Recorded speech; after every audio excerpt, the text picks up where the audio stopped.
আপনার বাসের লাইসেন্স বাতিল হবে, আপনার ড্রাইভিং লাইসেন্স বাতিল হবে, মালিকের ব্যবসার লাইসেন্স বাতিল হবে, সব বাতিল হবে, সব বাতিল। প্রত্যেক দাবি দিয়ে গেলে আপনার 50 লক্ষ টাকা। এক একটা টিকিট আপনি 400-500 টাকা 200 টাকা বেশি দিচ্ছেন, আপনার দণ্ড হবে 50 টাকা। যদি বুকের করা থাকে তাহলে নিতে থাকে 2 টাকা 5 পয়সা থেকে 12 পয়সা কিলোমিটার জন্য নির্ধারণ করে দিয়েছে। বাইরে আপনি দাবি করেছেন, প্রত্যেকটা দাবি দিয়ে গেলে আপনার 50 লক্ষ টাকা। এক একটা টিকিট আপনি 400-500 টাকা 200 টাকা বেশি দিচ্ছেন, আপনার দণ্ড হবে 50 টাকা।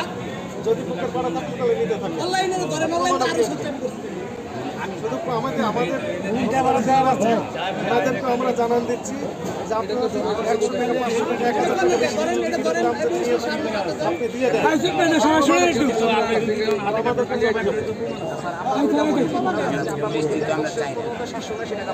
আপনার বাসের লাইসেন্স বাতিল হবে, আপনার ড্রাইভিং লাইসেন্স বাতিল হবে, মালিকের ব্যবসার লাইসেন্স বাতিল হবে, সব বাতিল হবে, সব বাতিল।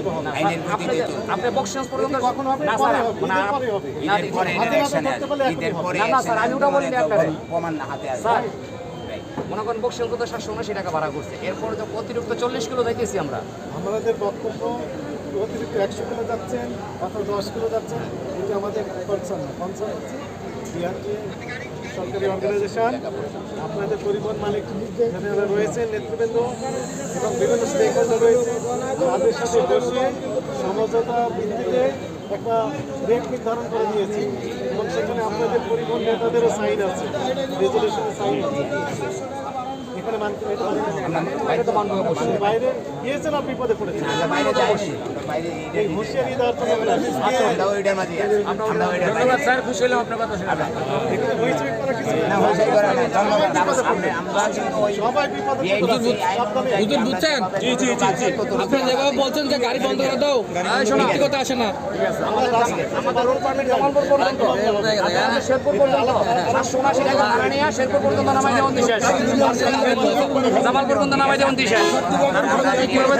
যাত্রী বলতে তারপরে ওগুলা তারা ভাড়া দিয়ে দেব সরকার রেগুলেশন যাবে, আমরাও রেগুলেশনে যাবো, সমস্যা নাই তো। সরকার রেগুলেশনে যাবো, আমরাও রেগুলেশনে যাবো। No compromise.